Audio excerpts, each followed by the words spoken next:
I'm just going to start by introducing myself first, and then I'm going to introduce the other women who are contributing today to the webinar.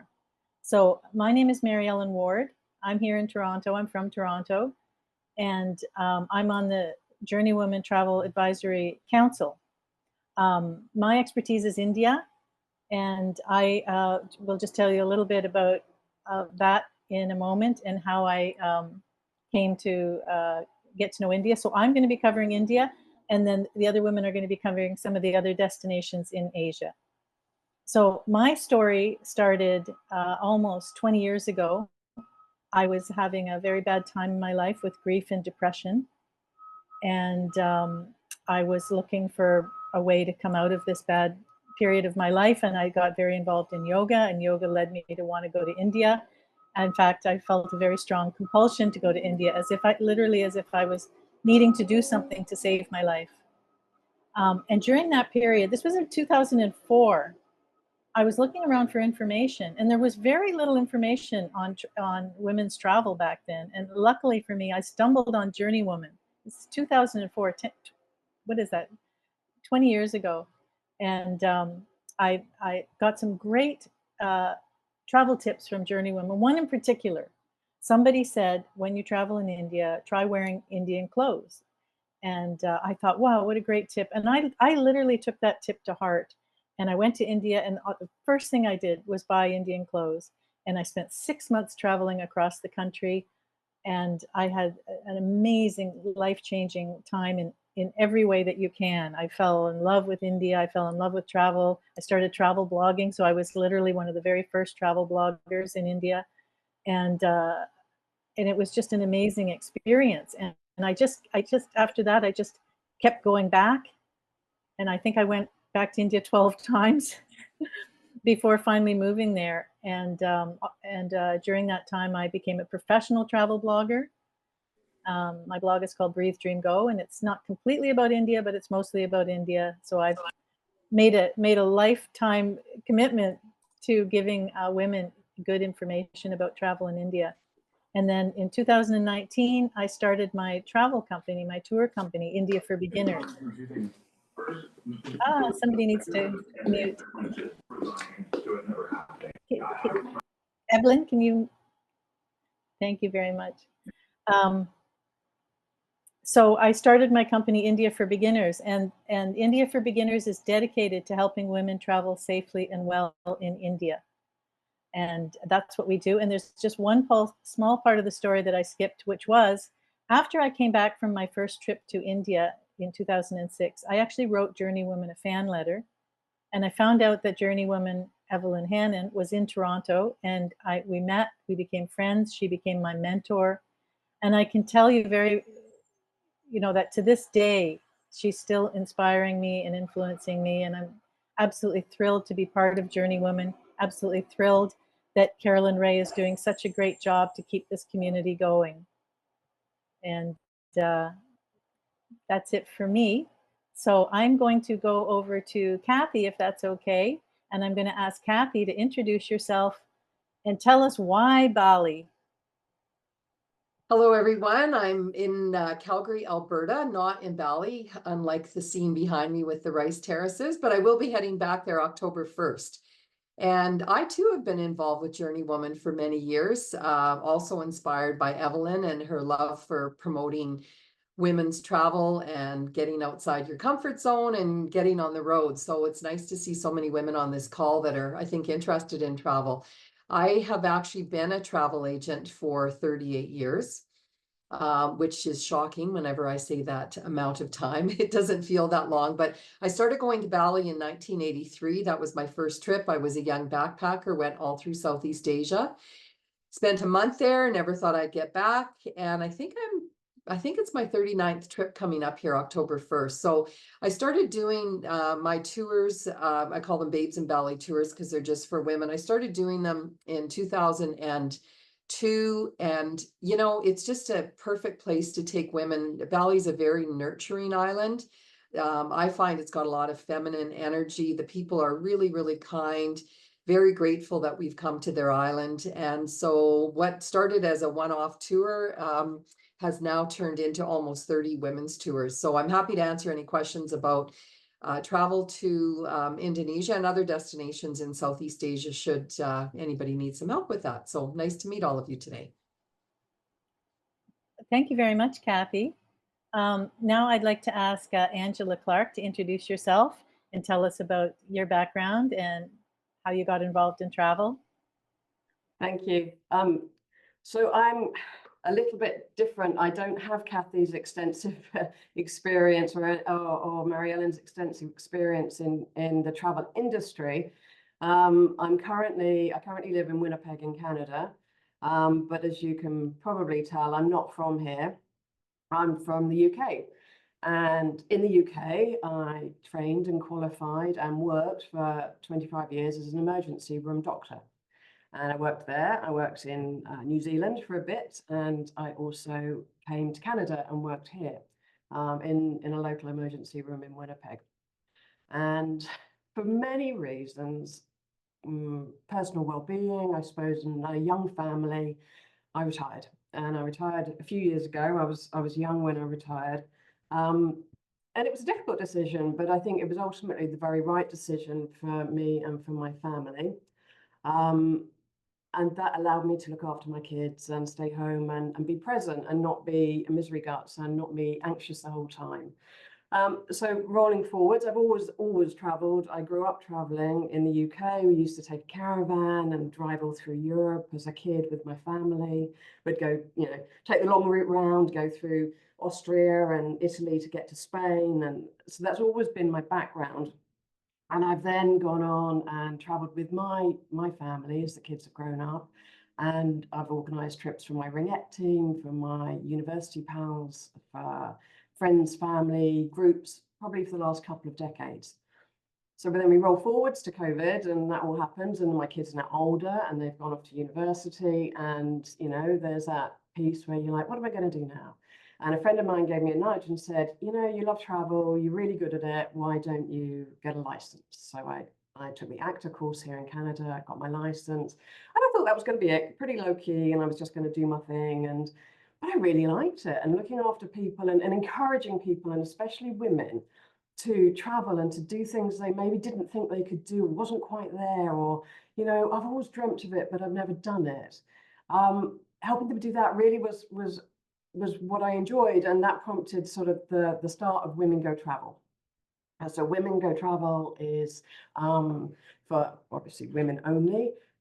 Very small groups, so 12 to 14 maximum. I do worldwide travel and destinations. I do it all. I plan it, I research it, I organize it.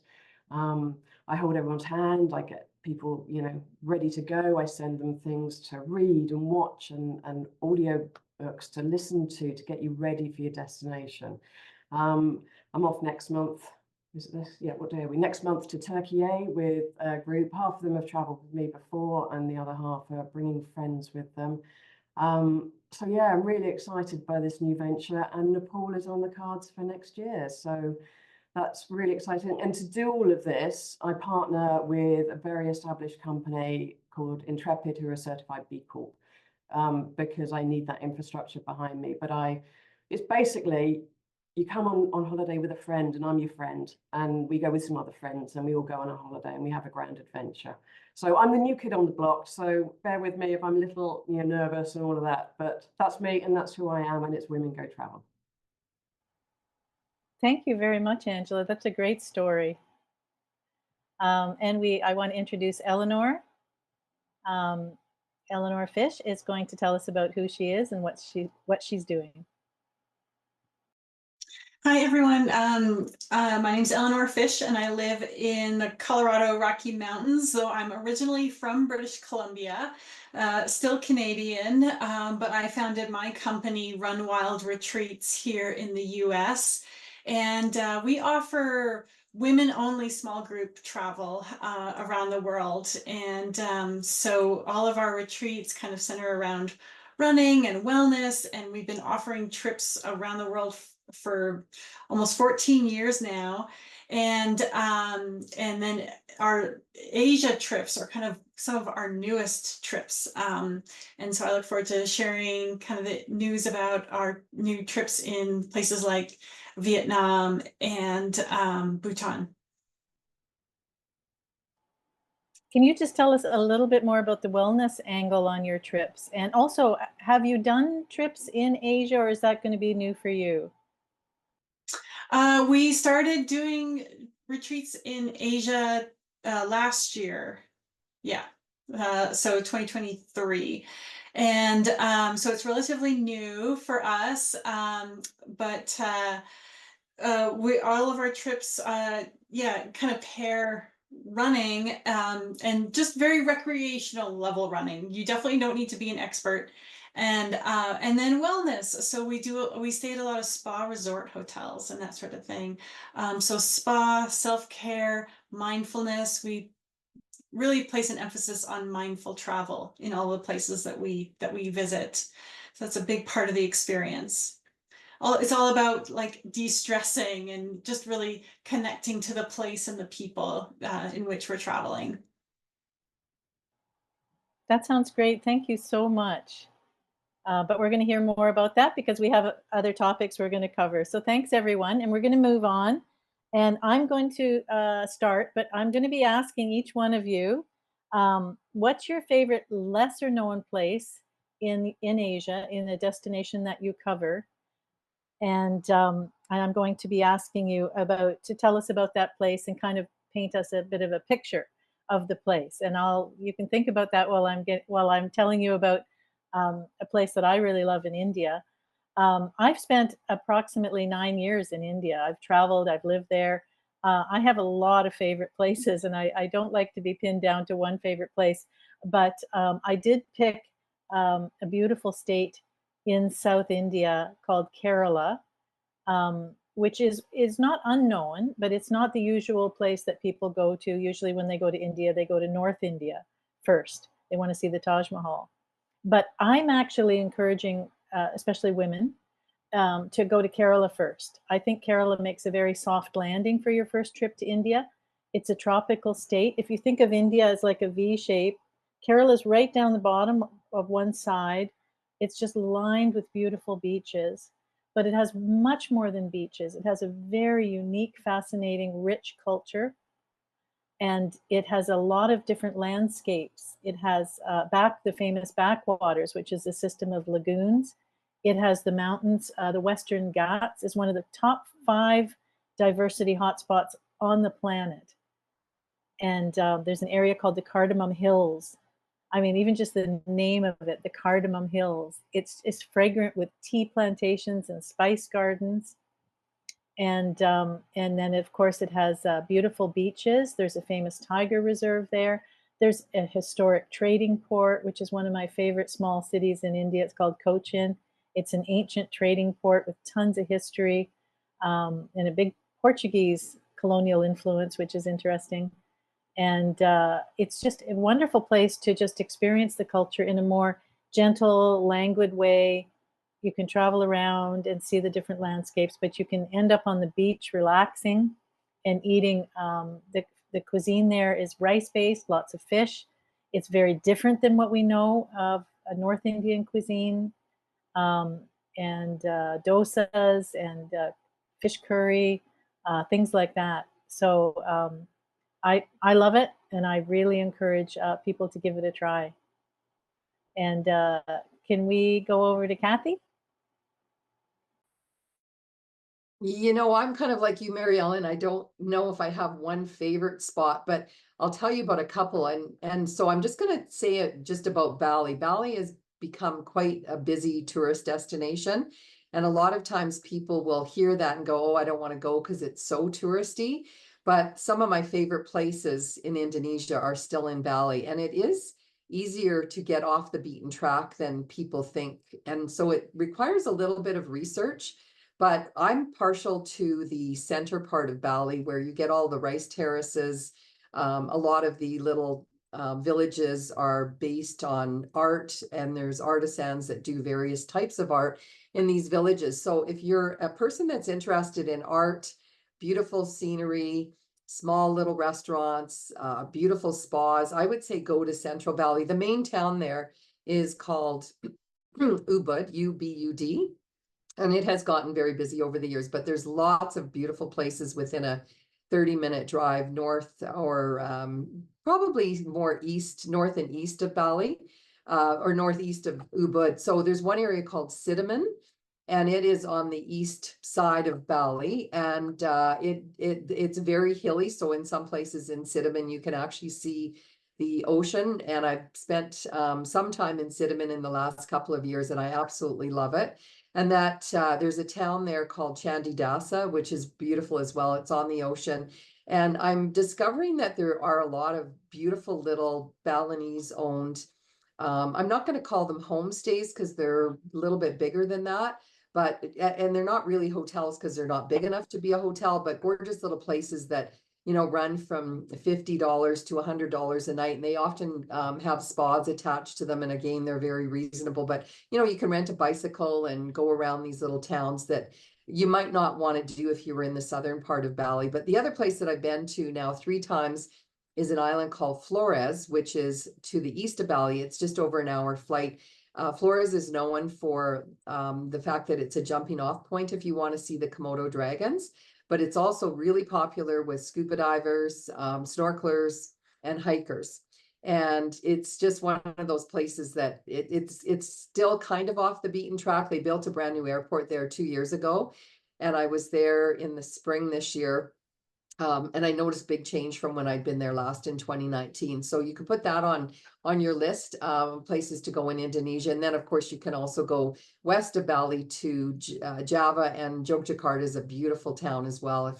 It's not as touristy as Bali, but there's some beautiful history there. And of course, all the boutiques, that's where it originated from. Thanks, Kathy. I can attest to that. As you know, I told you I was in Bali for the first time last year, and I stayed in a small village outside of Ubud. Absolutely loved it. Did a little bit of exploration of the northern part, and yeah, it's very unspoiled. It's very still. I was one of those people who was a little bit reluctant, and I just realized you just need to pick your places, right? There's so much online now that's negative, I find, about Bali, but I think a lot of people that are writing that, they are, I'm going to call them more the influencers that want to check off the bucket list and don't really do the research, or they don't have enough time quite often to go and see some of these places. And literally they can be within a 30-minute drive of where it's really busy. So you do have to explore a bit. Yeah, exactly.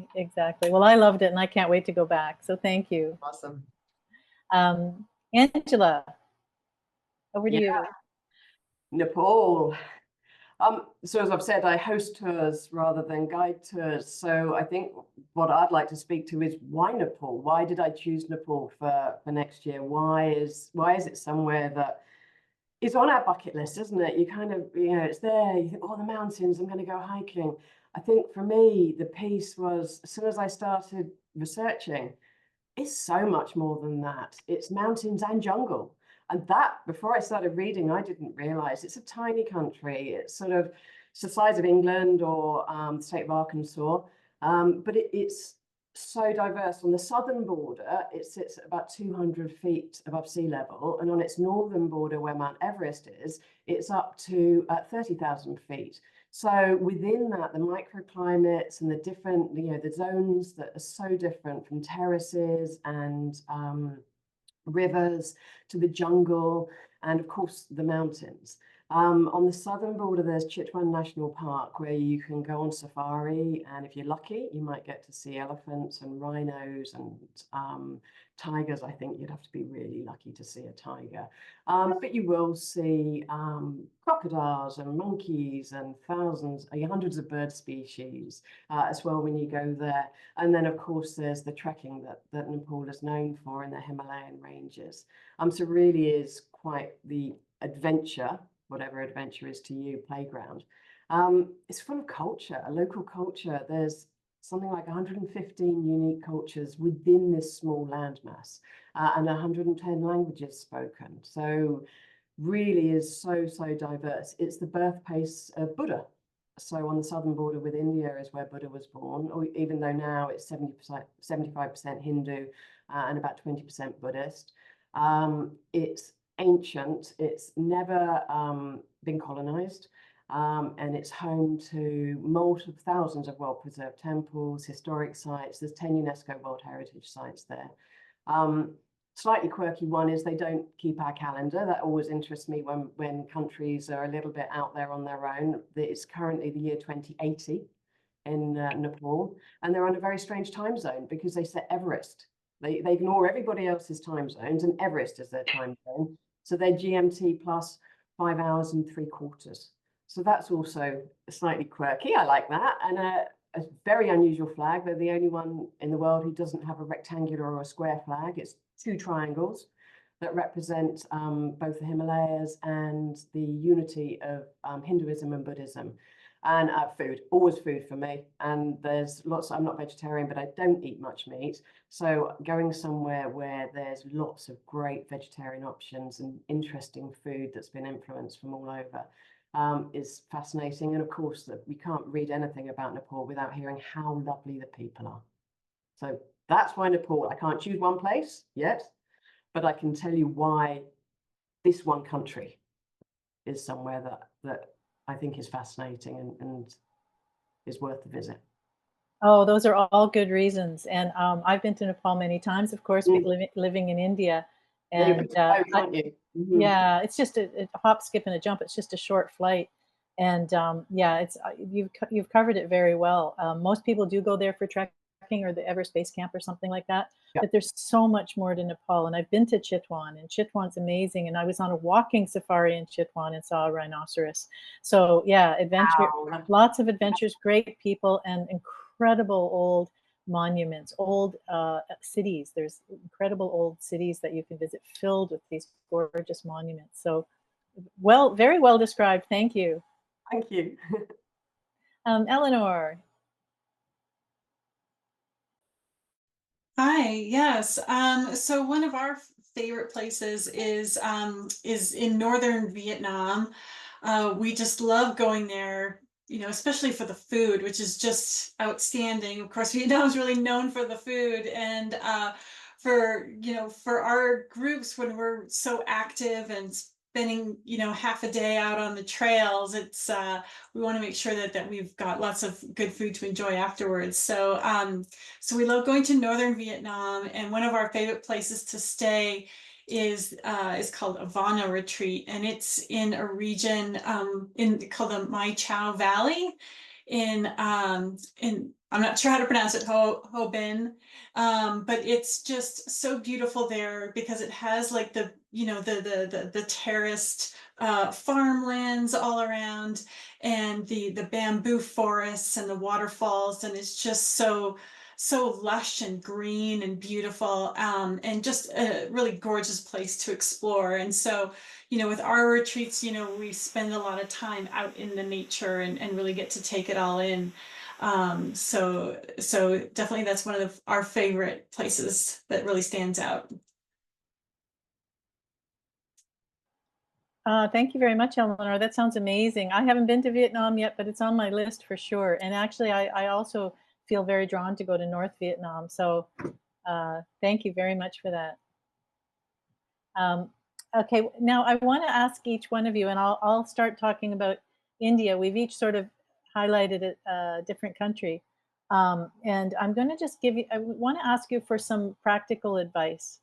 You know, when is a good time to go, or anything that people need to know? Whatever, you know, just take a couple minutes, whatever you feel people need to know about that destination. And also, we may want to combine that question with, you know, why is it a good idea to take a group trip, a woman's trip? What are the benefits? So if you can just think about giving some tips, and also, you know, why it makes for a group trip. And I'm going to start with India. So there's a couple of very important things about India. One is the weather. That's probably number one. Weather in India is extreme. So there's basically, the hot season, which is May and June. There's monsoon, which is July to September. And then October to March is definitely the preferred time to go to India. And most people do go to India between October and March, and that's what we encourage. You can go the maximum different number of places in those months. You have way more options. You're quite limited if it's super hot or if it's super rainy. Women's safety is a big issue that always comes up when people talk about India. I've spent about 9 years in India. I've been uncomfortable. Yes, I've been challenged. I've never particularly felt unsafe. I'm older. I use a lot of common sense. I know the country. But I think that, if you do your research and if you use common sense, India is not as unsafe as the media paints it to be. That's my opinion. But there is an aspect of India that is extremely challenging, which is not a matter of safety, but it's about being ripped off. There's a lot of scams in India and a lot of touts and people trying to, cheat you. And that is a really negative part of the country, I'm sad to say. And that's probably the biggest danger that people face, is getting ripped off. So that's actually a very good reason to go with my company, India for Beginners, offers custom tours, or a group tour, going on a women's tour or a group tour, at least to start, so that you can get your feet wet, get the lay of the land, and understand, where the real challenges are, not the perceived challenges, but the real challenges of the country. I think the same could be said for a lot of different countries. Actually, we get a perception of it, but what's the on the ground reality?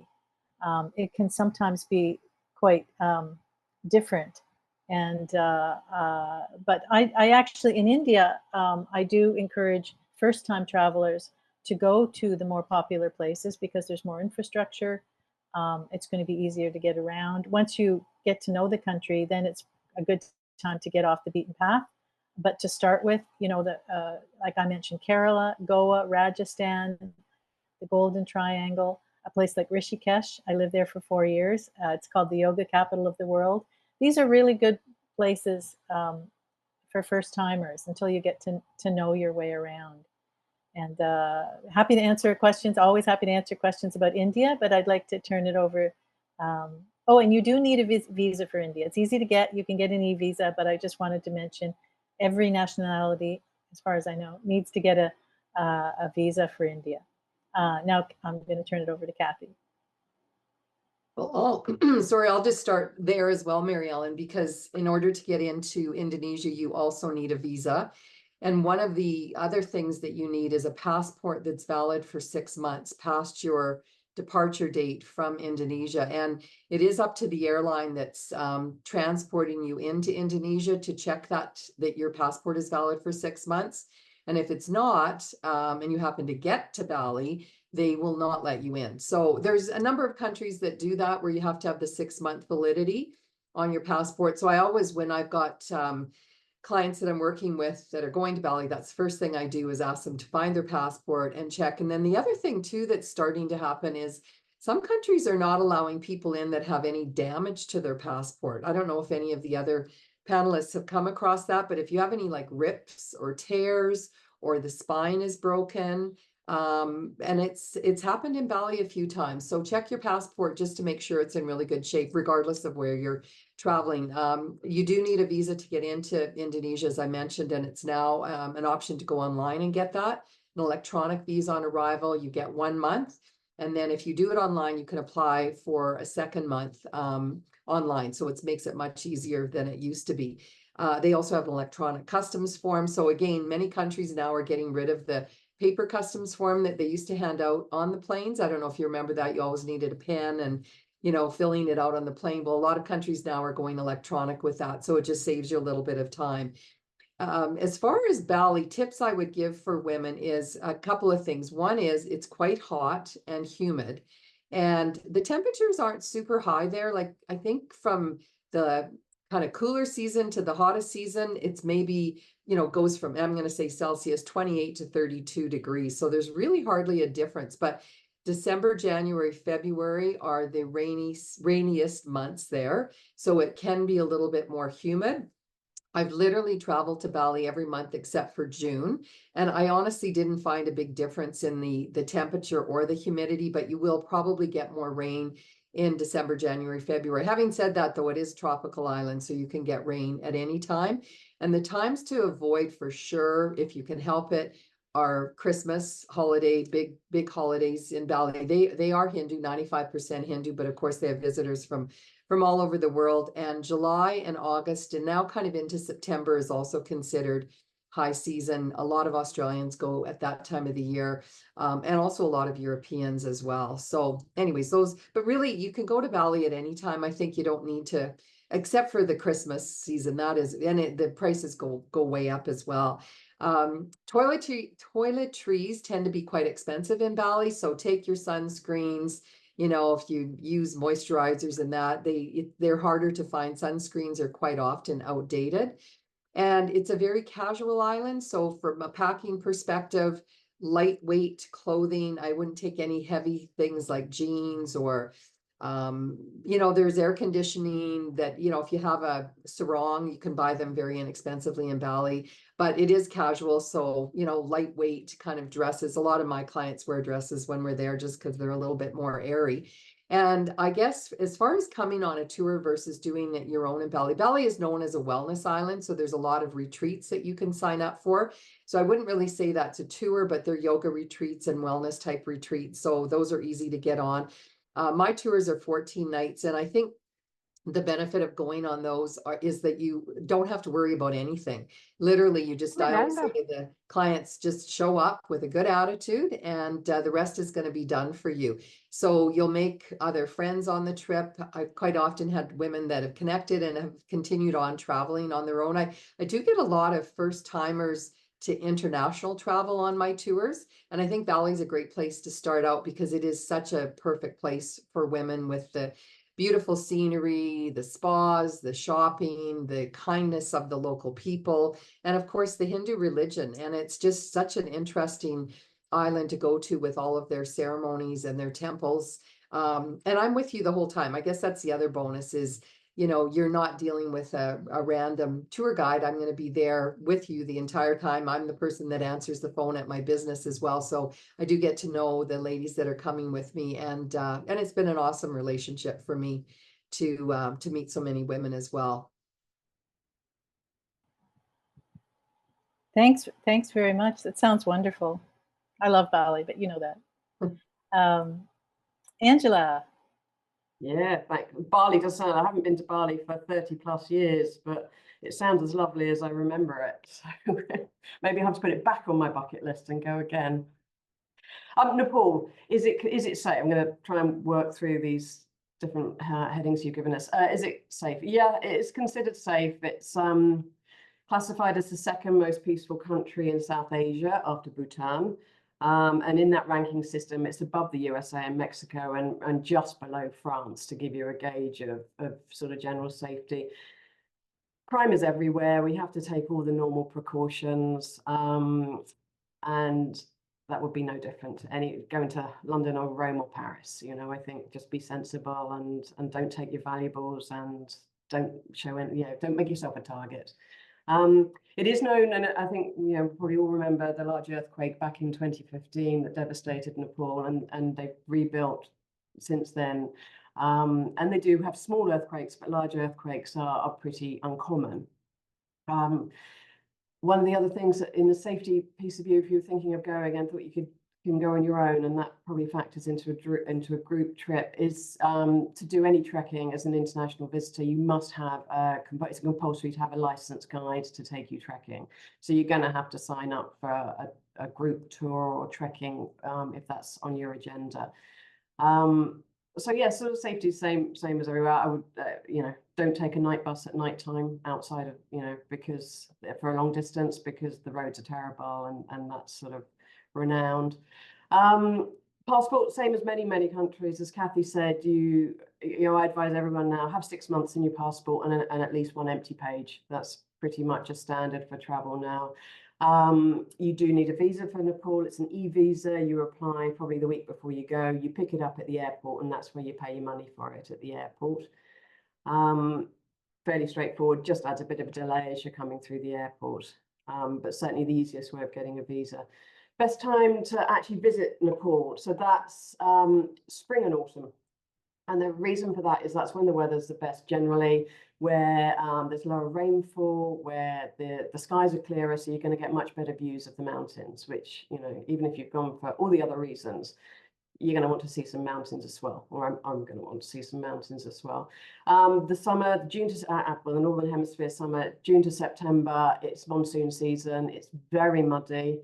They have landslides and a lot of leeches. So probably not a great time to go. I probably would avoid that. But there are, because of this diverse 200 feet to 30,000 feet across the land, there's different microclimates. So there's always somewhere you could trek at any time of the year if you could only go at a certain time of year. And you know, the problem with going in those sort of seasons is that's when we all want to go. So it's the responsible piece of seeing what you can do. Traveling in small groups is always a good way of responsible travel, so that you're not going around en masse in hordes. Getting there, it's not as easy to get to as, say, Delhi or Bali, or you nearly always have to, especially from North America or Europe, you're going to have to route through somewhere. Lots of the major airlines fly in there. A lot of them are Star Alliance or One World. And if you're going to do a stopover, and I'd highly recommend making the journey to and from part of your holiday, you're probably going to need a visa for wherever you're going. If you think you want to go to Delhi first, you need a visa to even leave the airport in Delhi. So that's probably an important thing, but don't be discouraged. Definitely. I love adding a sneaky holiday, 2-3 nights on the way somewhere or on the way back. What are you going to have to take? Well, it's hard. It's like packing for 5 holidays in one, I think, when you're going to be sort of in the lowlands and up in the highlands and in the mountains. So I'm a huge advocate of I pack light. I try and go carry on everywhere. But what I do pack is layers, natural fibers. I have a lot of wool and natural fibers. You're definitely going to need your trekking poles and a head torch for those power outages that are going to happen. So they're probably the few bits you need. And dress modestly. This is a country where you shouldn't be showing your cleavage or your thighs or your shoulders, really. Dress modestly. Okay, that's probably what I got to say on Nepal. Thanks, Angela. I just want to mention, I've been in Kathmandu quite a few times, and there's a very famous backpacker area called Tamil. They have a lot of outdoor stores there. You can pick up a lot of stuff there. If you don't want to carry trekking poles or headlight or whatever, if you want to go light, there is an option in Tamil. If you just spend a day or so in Kathmandu, it's quite easily done. I was going to say, if you you can buy anything there, I believe. So yeah, it's a fun area too. Eleanor, we want to have time for questions, so I'm going to ask you. I'm sorry to just be a little bit brief, but please join in. Sure, no problem. Yeah, we really love going to northern Vietnam in November as a good time of year, kind of when it's not too rainy, but we still get that nice, cool, humid weather. And it's not too hot though, so November is a great time of year to go, and when we recommend it. It's really easy to get a visa for traveling to Vietnam, for example. There's an easy online form to fill out, and you're able to receive it in very quick turnaround time. So pretty easy to get your documentation in order. And you know, it's something we talk about a lot, especially for the women in our groups, is what to wear, especially because we spend a lot of time being outdoors and active on trails, like kind of hiking and running throughout the day. And so we really recommend kind of having clothes that are really moisture wicking because it is so humid, and a lightweight rain jacket that is also very breathable is really key, since inevitably we're going to end up running in the rain some days. And then we recommend running shoes designed specifically for trail running because they'll have a little bit better traction. And considering the nature of the soil and the amount of rain that we're likely to encounter, that gives you the best traction on the trails that we like to explore during our travels. So those are some of my top tips, but I'll let us stop there so we can have some time for questions. Thank you very much. These are all really great tips, and I know that all of us have a lot more to offer, a lot more of recommendations, a lot more tips. Some of us have websites. I have a travel blog filled with information. So if you're interested in these destinations or these trips that we're offering, you can please reach out to us. We are going to be sending out a follow-up email with some links to the various trips and things. So there'll be lots of opportunity for you to be able to contact us and to continue the conversation, including we're going to be opening up the floor to questions. But I have an announcement to make, very exciting. You may or may not know, this is the 30th anniversary of JourneyWoman. Evelyn Hannon started JourneyWoman 30 years ago this year.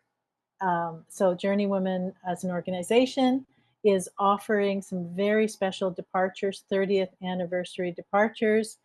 And we are today announcing one that my company, India for Beginners, is offering. And guess what? It's to Kerala. I love Kerala.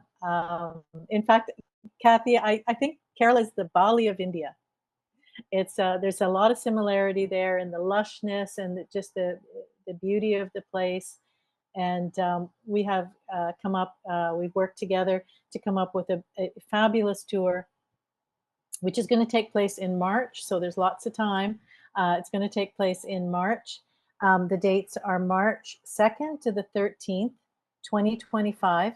It's women only. It's the Women Only Remarkable Kerala Tour. It's a luxury tour. So we're going to be staying in literally, I've spent a lot of time in Kerala. We're staying in the most luxurious resorts that I know of, and many of them are also the most sustainable. This is a company that offers very sustainable accommodation, so that's an added bonus. We're going to start in a historic trading port, a wonderful little historic city. We're going to go up into the Cardamom Hills. We're going to explore spice gardens and tea plantations. We're going to go to a tiger reserve on safari. And we're going to spend one night in the backwaters at one of the most beautiful resorts I've ever been to in my life, called Coconut Lagoon. And finally, we're going to end up on one of the most beautiful beaches in Kerala for a few days to relax on the beach. And I want to say one more thing about this trip. I'll be leading the trip, and International Women's Day is March 8th. That's also my birthday by chance.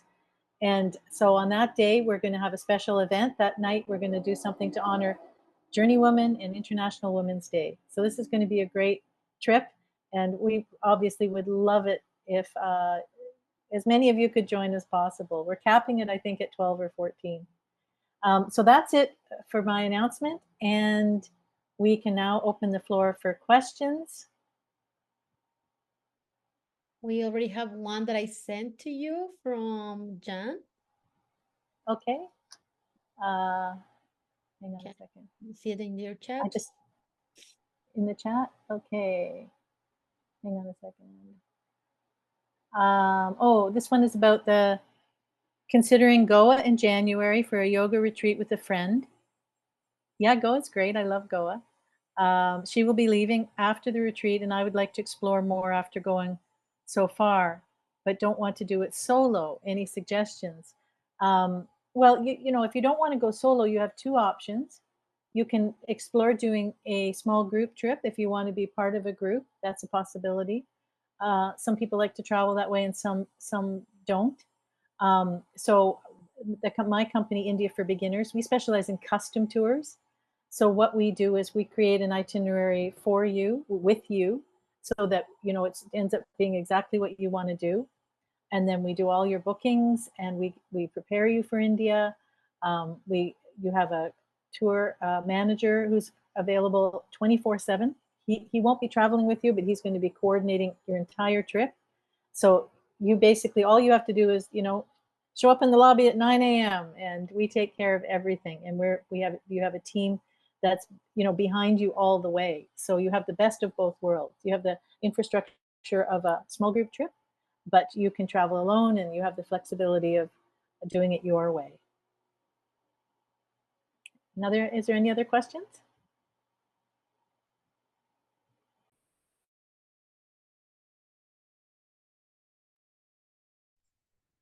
I could just give you a little bit more advice about traveling in general to Asia regarding airfares. I know people are constantly asking when should they book flights, and things have changed a lot since the pandemic. And I would recommend as soon as you can, book your flights. There's waiting now for better fares is just not happening. We're still not back up to full capacity for flights to Southeast Asia and Asia in general. So if you are going, you know, within the next year, your flights will be in the system. And I would seriously start looking at your options. You'll definitely get a better rate if you book earlier than later. And then you can also do advanced seat selection, which I know a lot of women like to do so that they can get their kind of seat in the favorite part of the plane. So definitely book earlier if you want the better price.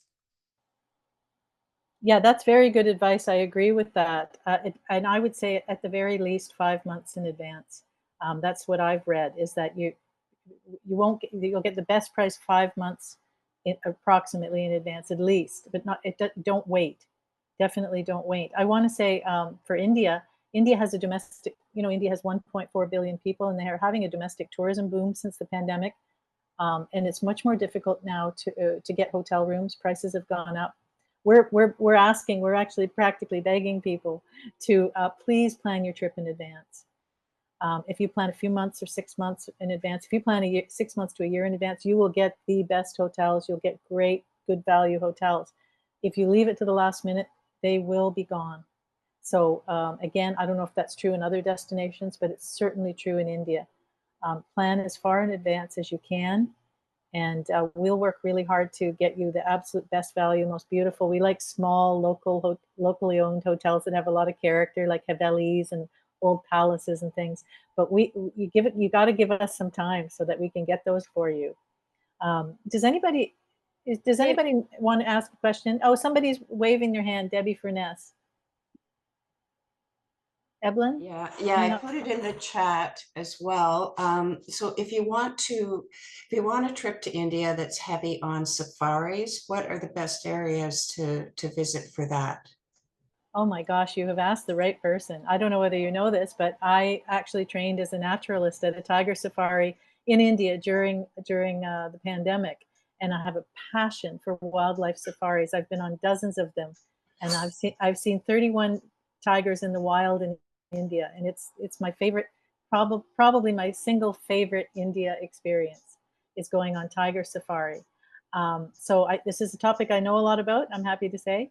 I highly, highly recommend, couldn't more strongly recommend taking the time, spending the money, it's not cheap, and going to Madhya Pradesh. This is a state that's in the center of India. It's called the Heart of India. And there's 5 or 6 big tiger reserves, one after the other. They're each about a 5-hour drive between them. And we offer a tour where you go to 3 or 4 of them and you drive from one to the other and you spend like 3 or 4 nights at each one. And that, okay, so you have a tour that's geared to that. Okay, that's the dream trip. That's the dream. But if you decide you can only go to 2, let's say, okay, I'll tell you my top 3 tiger reserves in India. Kanha, number 1, no question. That's number 1. And then I guess 2 and 3, I'm a little bit torn between Corbett Tiger Reserve, which is in North India, and Bandhavgarh, which is beside Kanha. So you can do Kanha and Bandhavgarh. Corbett is in a totally different region, but I've been to lots of them, and those are my absolute 3 favorites. You'll hear a lot about Ranthambore because it's close to Jaipur, it's close to Delhi, and it's a good place, but I don't love it. It's commercial. that's good to know. It's busy. Everybody goes there, but I'm just telling you, the way I see it, if it's something you really want to do, make the effort to go to these more remote places. And yes, Okay, I'd love to help you. I'll have a look at your website then. I'll be in touch. Thank you. you.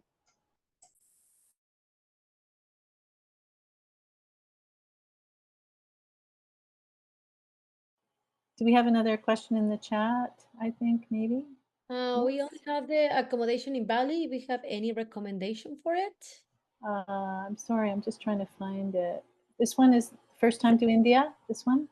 January 21st to March 4th? The question above. That one is a comment for you. Oh, okay. I'm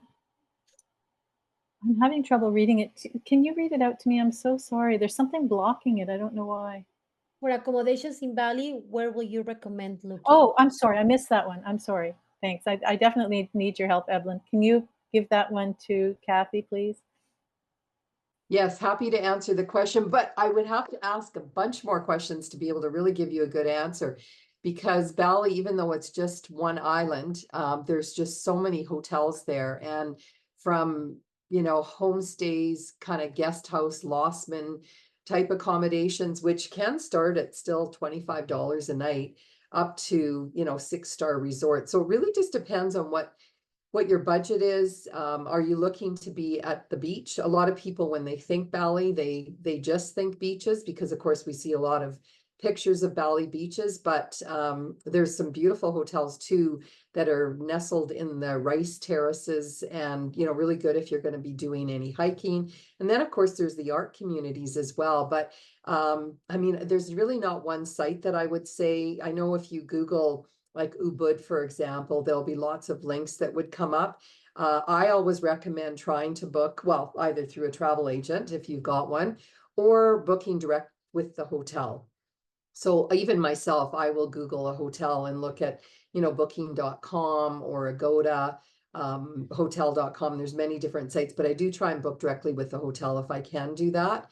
And then, you know, if there's any special requests, you go directly to the hotel. It makes it much easier. I don't know if that's really any help, but anyways, there's thousands and thousands of hotels in Bali. I do, for my groups, we also stay in more boutique style hotels. And of course I pick hotels that are really beautiful and nice accommodations and rooms that are well appointed, because we're women's tour, and women usually, you know, even though you say, oh, we're not spending much time in our room, well, we are sleeping there, and it's really important that you get a good sleep. So I do tend to look at some of the smaller boutique hotels, and there are some chains in Bali that are boutique-ish. So anyways, you can always send me a message if you have more information, and I'd be happy to recommend a few hotels for you.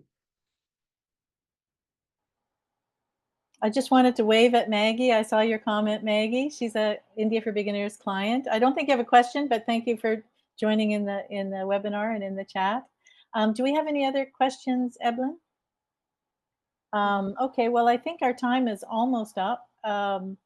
So maybe we can just each you know, say one thing about our destination, and take you know, 60 seconds to say something that's important about your destination. And I'll start with India. India is a challenging destination, but it's my experience and the experience of many people that it's the most transformative trip you will ever take.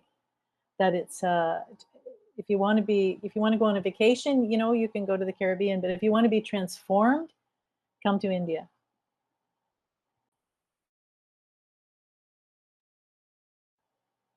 Kathy, over to you.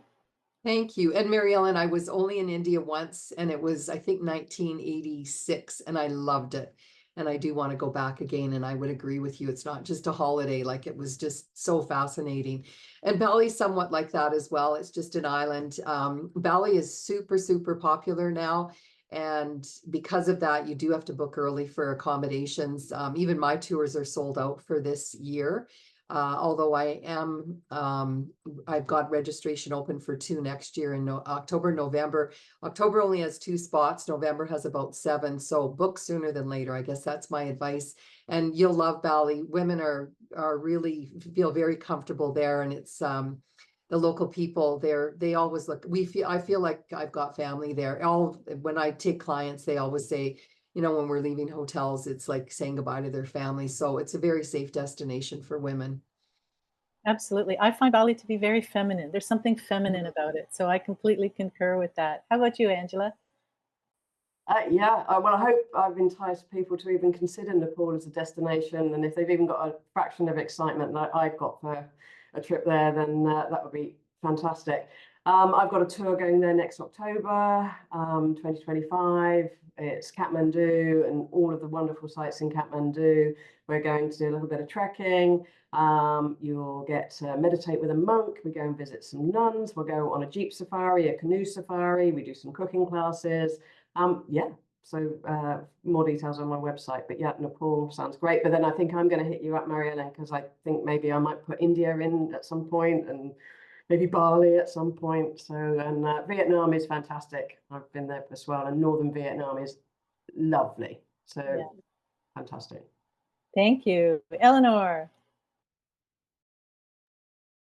Yeah, we just feel so comfortable traveling around northern Vietnam's the people that we meet in the villages and the guides that we work with are just so warm and friendly. And so, yes, we feel very safe and comfortable there as well. We actually have a group tour going there this November, the 9th to the 18th of November, and we still have just a couple more spots left. So it's not too late to book a trip to northern Vietnam this fall.